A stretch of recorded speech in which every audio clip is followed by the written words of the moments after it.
I'm in New York at the JPMorgan Chase headquarters, and my guest today is Jamie Dimon. Jamie Dimon, good to have you on FT Video. You are one of the most influential voices in corporate America, and JPMorgan Chase, of course, is the largest bank on Wall Street and Main Street. Last week, President Trump cited your comments as influential in his decision to pause some tariffs. What advice would you have for the Chinese authorities now to ease the trade war? Yeah. What would you be telling them? Yeah, first of all, welcome. Thrilled to be here. I do read the FT every single day, and I have for 2 or 3 decades at this point. And so like I try to just be honest about everything we think. I try to do deep work and deep analysis. And there's a section in my chairman's letter about China. I think China, in reality, has done a lot of good things for its own nation. I don't agree with, et cetera, but they lifted a nation that had a GDP per person of $400 to $15,000. That compares to $85,000 of America. But there are legitimate complaints that people have around China. Like if you look at their neighborhood, very complex neighborhood, but they are scaring Japan, Korea, Indonesia, Vietnam, India, et cetera. And so they should look at themselves and look at where the legitimate complaints about trade. A lot of nations around the world think that they've been, dumping excess capacity on their nations, and they should look at all of that. And what I said in my letter is that America shouldn't be afraid. America has a wonderfully strong hand with all of our freedoms and prosperous nation, et cetera, that I think we should work with our allies, which is exactly what China doesn't want. But I think China and America should engage. And they've started to, but right now they're not talking very much. So I think the first thing you do when you sit down with anyone is, say, how's your family? What are your objectives? We all have common interests. And so do you think the president should call and ask about his family? I'm going to leave it up to them how they go about it. But I don't want to get this tit for tat type of thing. I think adults should talk to each other and listen to each other and acknowledge when the other person is right, or at least has a good point. I did notice in your letter that you called for respectful, strong, and consistent engagement with China. Right. But that's not where we are today, is it? I don't think we have any engagement right now, and so, but that can start tomorrow. So it doesn't have to wait a year. It can start tomorrow. You start with a phone call. Either president can assign it to someone to call them up and go see them. We've done that, with Iran, which I think is good. Do you think that a decoupling by the U.S. is possible? Is it possible to decouple from China today? Well, I think over time it's definitely possible if you said that's what our objective is. I don't think that should be the objective. I think from the United States standpoint, my objective would be anything that relates to national security. Obviously, America should rely on itself or close allies for that. We didn't, and that's kind of a shame, and I'm surprised. Anything that's about really unfair trade, that should be dealt with. That's true with a lot of nations. There's a lot of unfair trade all over the place. This has been going on for 100 different years. But a lot of things don't matter as much, where you get your textiles made, your footwear, your furniture. So I think we should be clear-eyed about what we're trying to accomplish. And I also think we should do it with allies. I think if the Western world, I would want to negotiate eventually with Europe, with the UK, with Japan, Korea, Australia, Philippines, and have a very strong economic relationship, and also then face off with China and say, we want to trade with you, but here are the terms of trade that we all think are fair and reasonable. I think your whole point about alliances was something that you made very clear in your very good letter. There is a feeling when I talk to people around the world, governments and businesses, that today it is the U.S. itself that is undermining the post-world order that it has created. How do you get around that? What do you think should happen now? Yes, I think the most important thing is that we don't read a book in 40 years, How the West Was Lost. And so I think it's one thing for any nation or the United States to say, I think this is unfair around trade, around the cost of military. I think there's some very good points, which I think Europe knows that they need to spend more on their military. But that does not mean we shouldn't have a military alliance with you all, Europe in general. And same with the economy. They need to do more. The GDP per person in Europe has dropped from something like 70% of America to like 50%. That's not sustainable. I think Europe has already recognized it needs to change its own rules, regulations, and guidelines. if they want to grow faster, and I think that's true.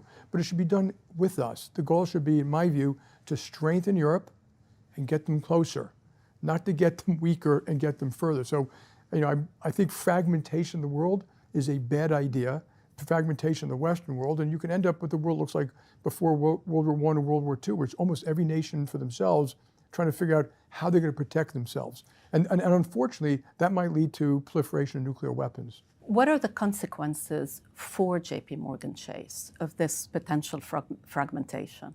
Well, I think from a company standpoint is that, Warren Buffett talks about the resiliency of America if you just invested in America. I think that's been true, but part of for any company here, and a lot of companies around Western companies around the world, having a strong America has been good for them, and having a strong Western world has been good for them.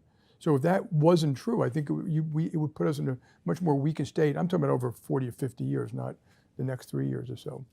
Let's talk about the markets, because JPMorgan is a big trader in treasuries, and I'd like to hear your understanding of what happened in the treasuries market last week. Who was selling? To what extent was this episode? To what extent did it show vulnerability to leverage hedge funds, like on the basis trade, for example? Yeah, I don't personally think that's the big issue. Okay, there is leverage in the system. There's always leverage in the system, and there clearly was hedge fund deleveraging, which caused some of this. I think the real issue is there's ongoing uncertainty around tariffs, potential retaliation, how you can restructure your manufacturing supply chains if you were able to do that. I think those things are far more important. And obviously, it was dollar weakness and 10-year bond weakness. It was a result of that. But it happens in the short run. Of course, you have deleveraging, and that may be somewhat over for now. We'll see. You didn't see anything disorderly in the markets last week. It was disorderly to the extent that it was a rapid move and stuff like that, but it wasn't. No, we saw most other markets were fine. But credit spreads gapped out. If you look at what it means to the world, volatile markets. I point out it's not bad for JPMorgan, but it is bad for the markets. And when markets are very volatile, it scares people. They tend to not want to be owners. Credit spreads did gap out considerably. That means every company raising money is paying more for the money in two ways. One is the absolute rates went up, and the second is credit spreads gapped out, and that will cause some additional stress and strain in the system. So some economists over the past week, and particularly with the dollar also falling, have been arguing that there is a loss of faith, a loss of confidence in the U.S.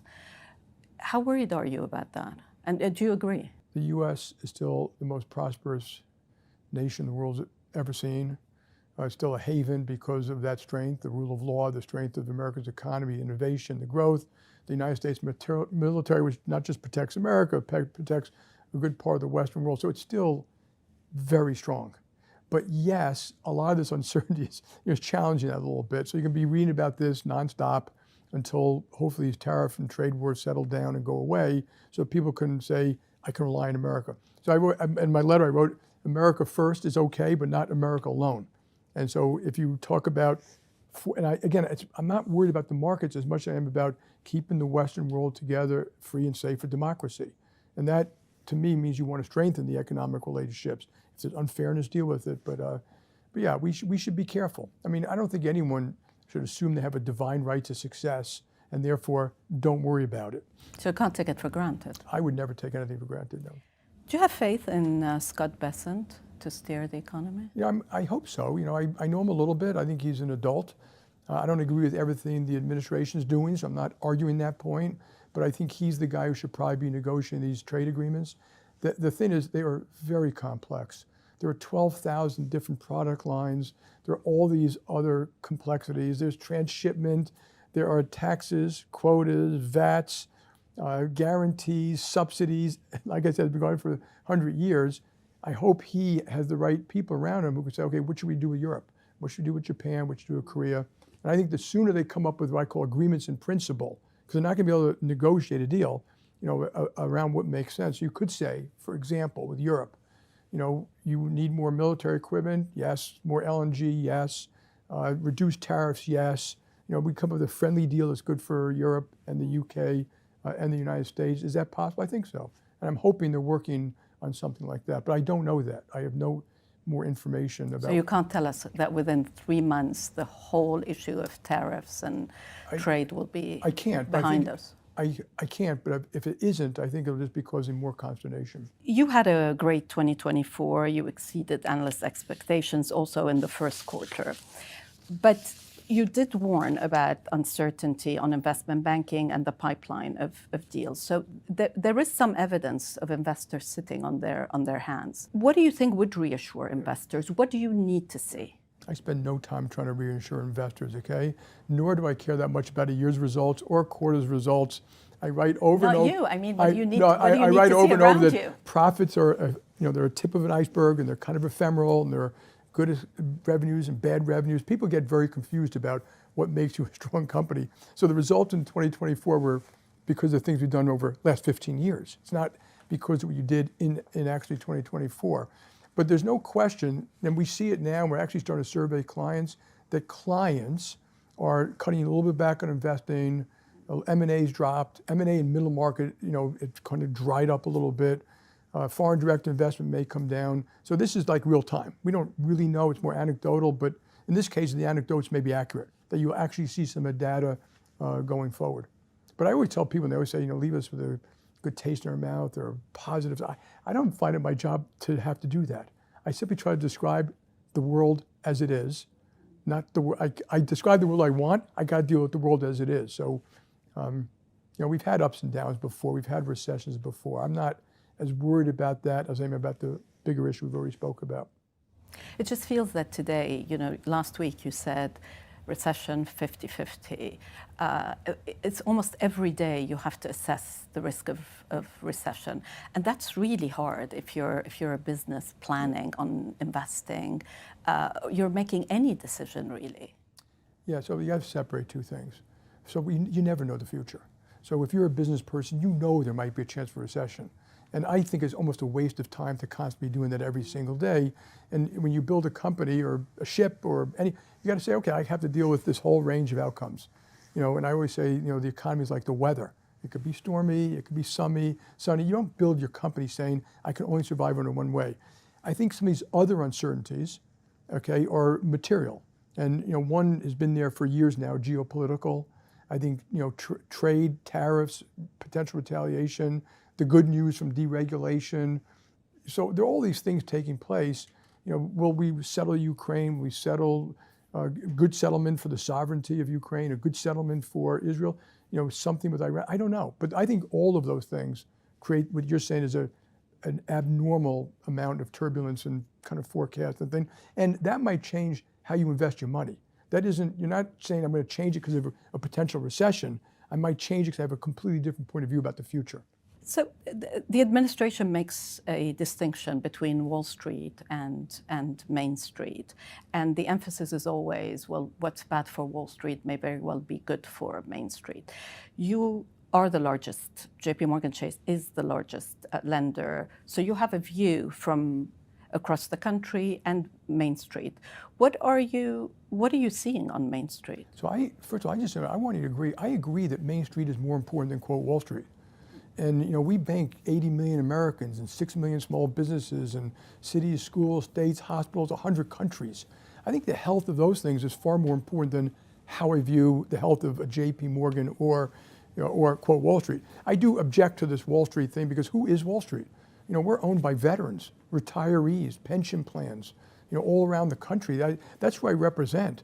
And so when you say Wall Street, including all these investors, are you including the institutional investors who represent the veterans and the unions and the CalPERS and CalSTRS? So I'm saying it's symbiotic. Every time a big company makes a plant that hires 5,000 people, it hires 20, usually outside of that plant, 20,000 people that appear in small business. And so to me, it's just a misnomer when you do it. But the health of the economy, if you grow the economy, I wrote in my letter, if we've grown at 3% a year over the last 20 years as opposed to 2, that's $15,000 more of GDP. That would have lifted up all of society. And very importantly, the lower income side. And that's what people forget. If you grow the economy, they will benefit the most.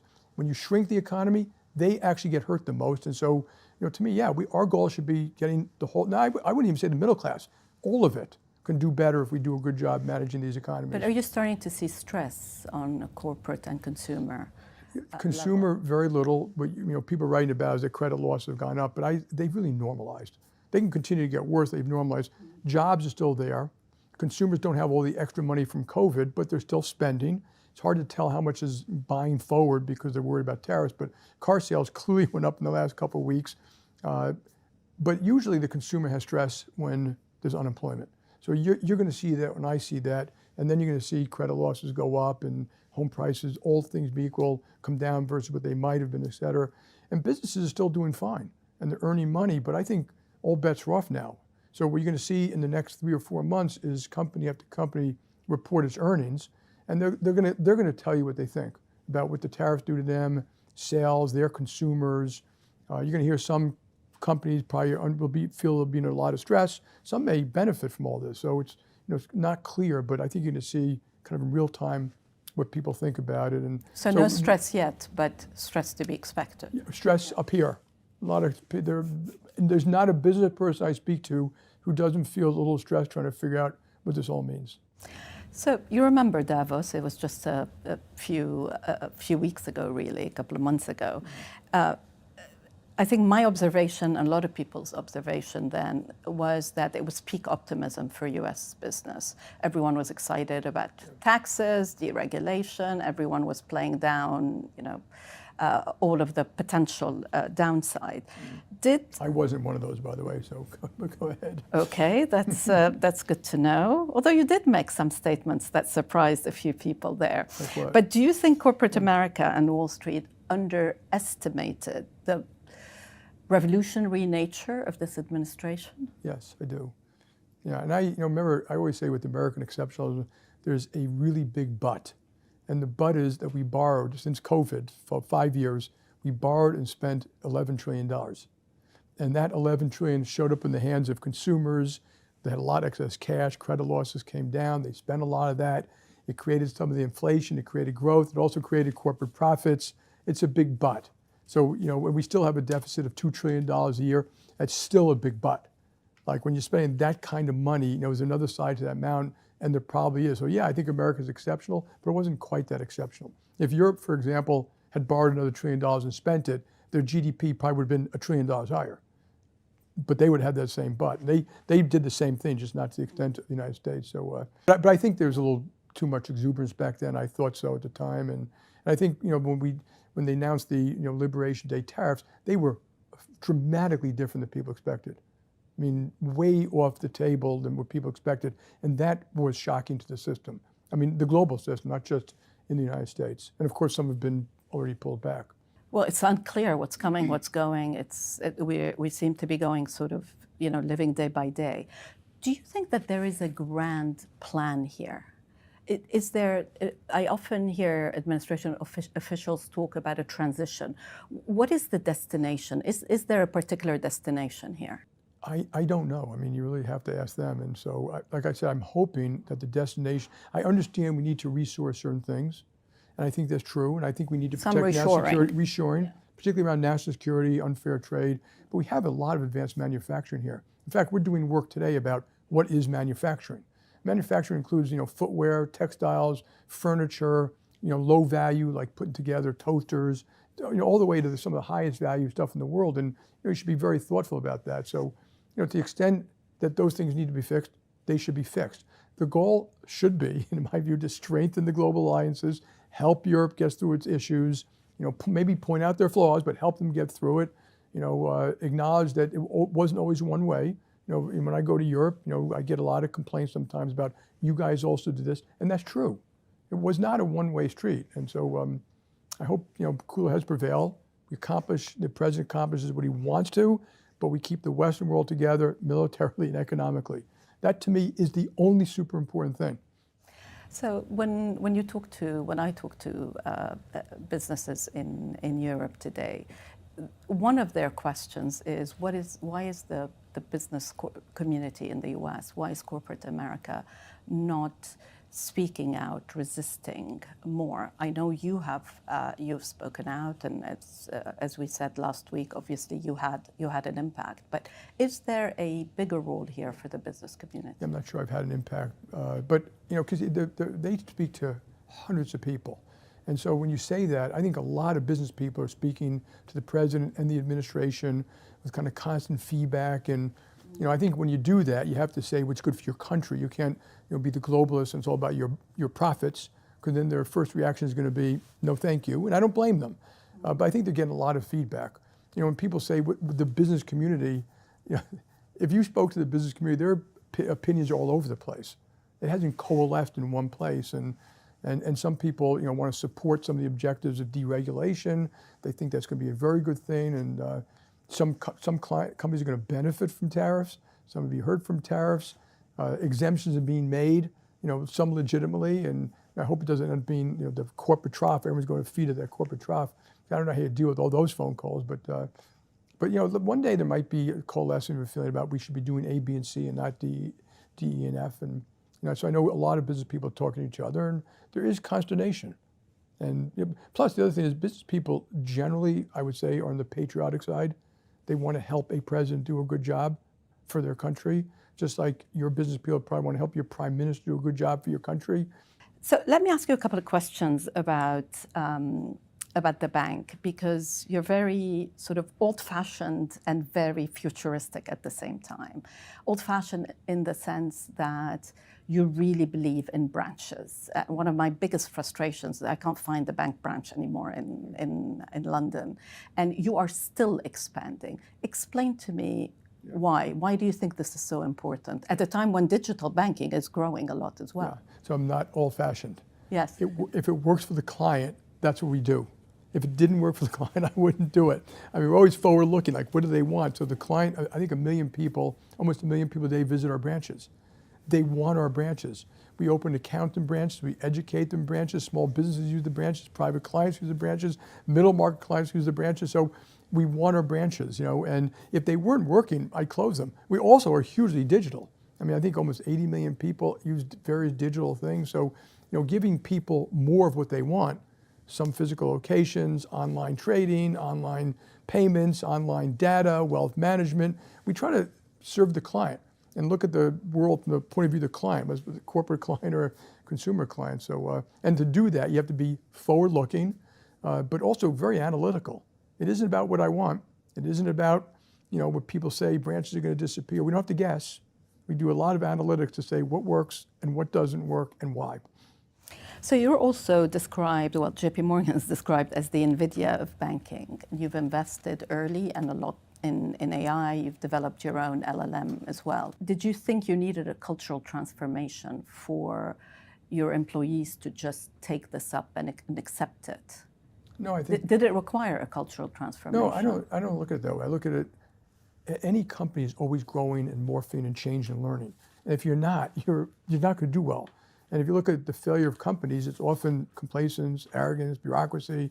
You think you're so good that you forget to actually look at what's happening out there. So, to me, we've always used technology to make it better, make things better, faster, quicker for clients.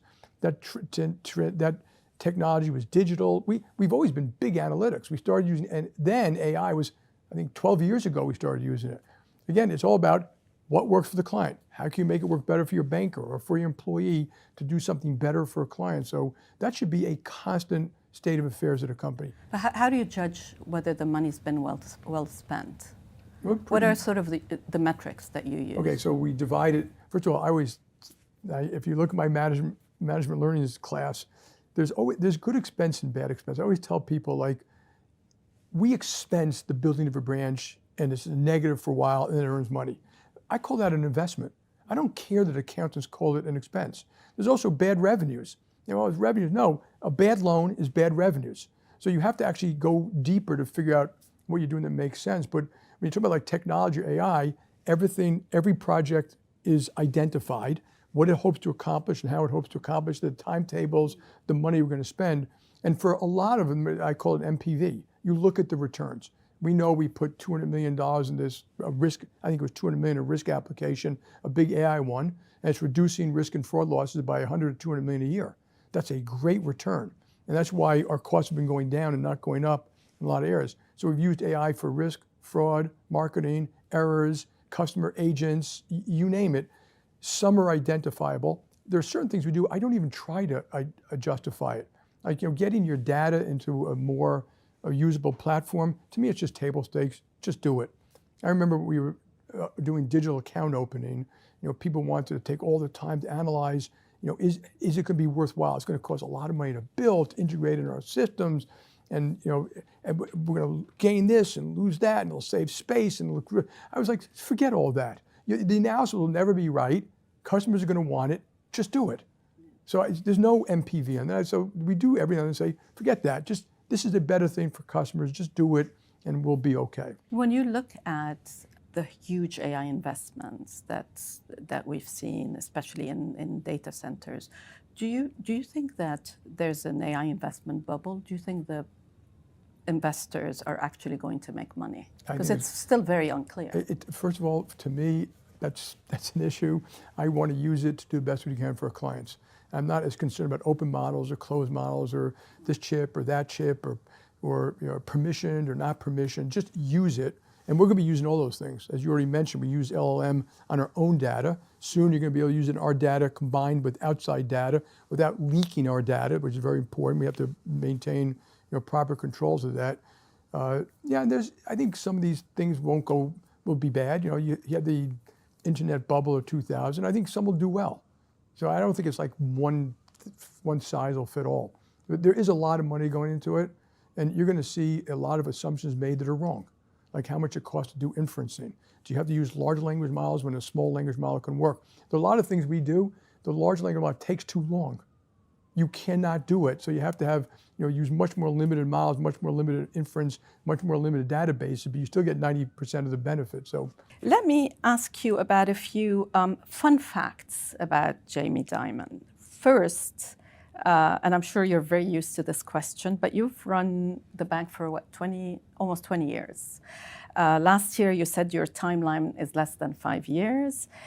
When you think about who's going to follow you as CEO, I know that there are a few candidates. What qualities are you looking for? Yeah. So first of all, it's the board. I mean, obviously I'm part of that, and they're going to rely on me a lot, but it's the board. It's the board. It's the board. We speak about it every time, and we have been for years. The board, so your listeners know, they meet every single time without me. So we have, and I think it's the most, if you ask me the one most important governance change, with all the stupid stuff we had to do, board should meet alone without the CEO. And I think that creates a certain amount of independence and thought and challenging. I've been doing it since I was running CEO of Bank One, way before it was required. Even today, it's only required once a year. And so, and they know the whole management team, so it's not like they're hearing from me. I have never done a presentation at the board. It's always done by other people. They come. We have a board meeting today, like 5 or 6 of the top people, not just direct reports, people below that are going to come to dinner. That's how the board gets comfortable. Who are they? What do you do? How's the place run? Does it actually do what it says it's going to do? And so, but I'll tell you the qualities. And we've analyzed good successions, bad successions. I think it's a mistake when people say we're really looking for someone who's in the future strong in technology, or we're looking for a marketing person. You better get the full, complete person.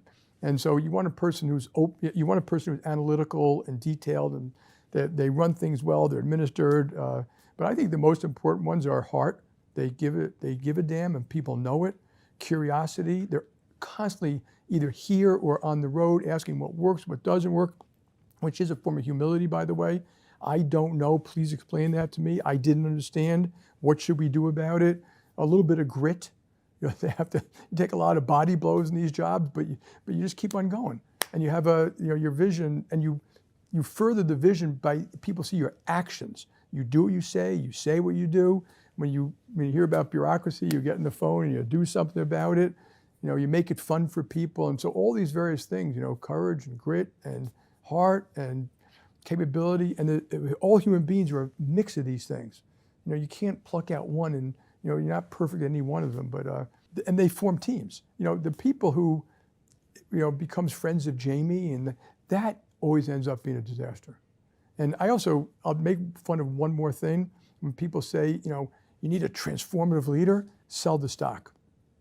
Leaders should come in, walk in the shoes of the people there, understand, constantly observe competitors and issues, constantly question, be a skeptic but not a cynic, make everyone who walks in the room, of all types and persuasions, feel they want to contribute and that you actually mean, what do you know that you can help us do a better job for the company, the client, the countries we operate in, et cetera. So all these candidates that you have that have been identified, do you think they all have those qualities? Yes. Yeah, of varying degrees, and then they all have different jobs. You get to see them operate under different jobs with different levels of pressure and new things. Dealing with new things is always harder. So I'm not going to ask you who's going to be the next CEO because it's not your decision, right? So you do an annual summer tour of branches.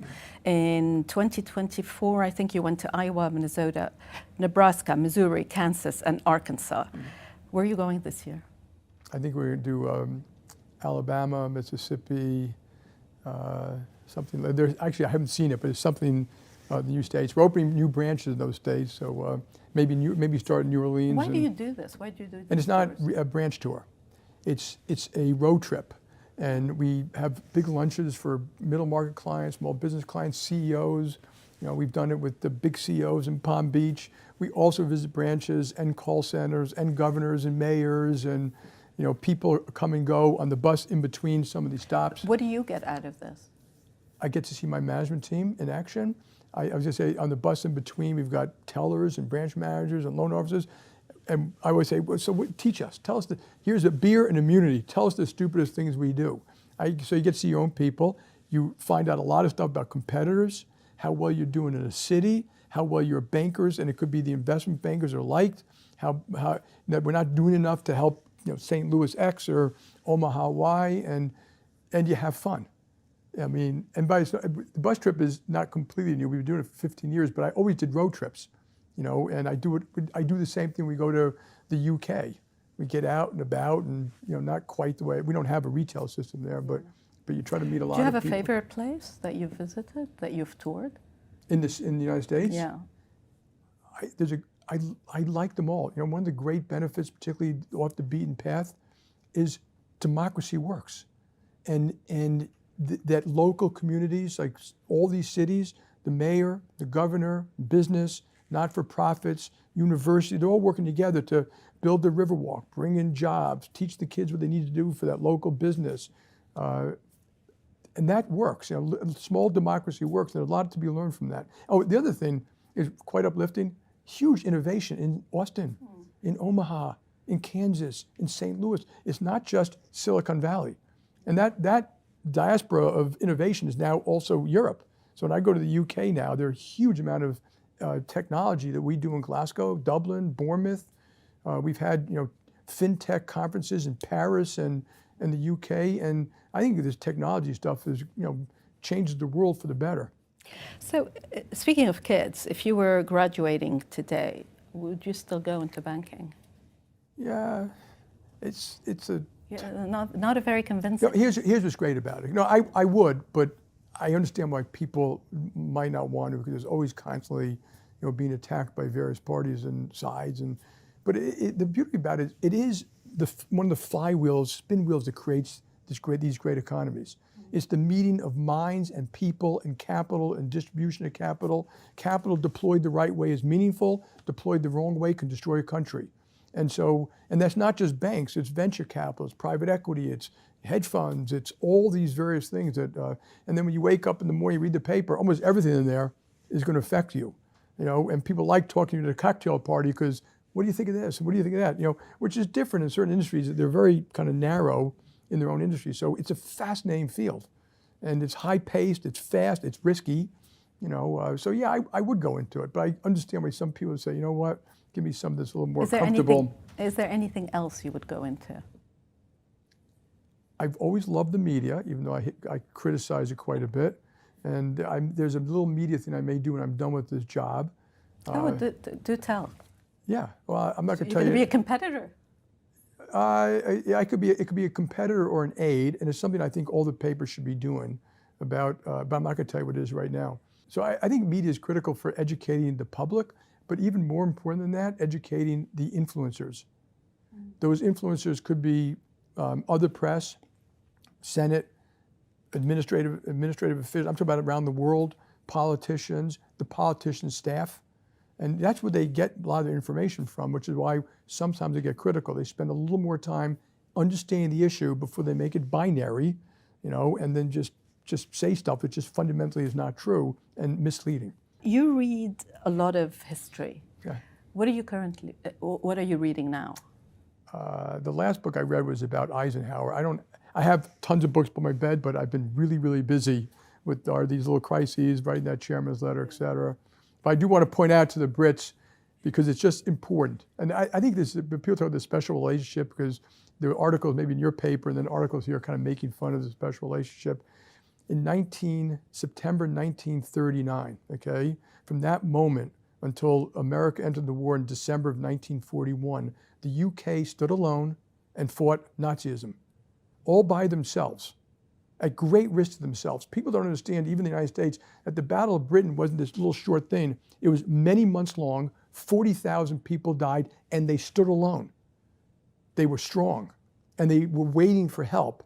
And God bless them, because the world could look very different if they didn't do that, and it settled. Did you ever consider running for president? Not really. Not really, but not no. No, it got mentioned to me all the time. I'm sure tons of CEOs get it, and I never seriously considered it. I did ask one person once, what does it even entail?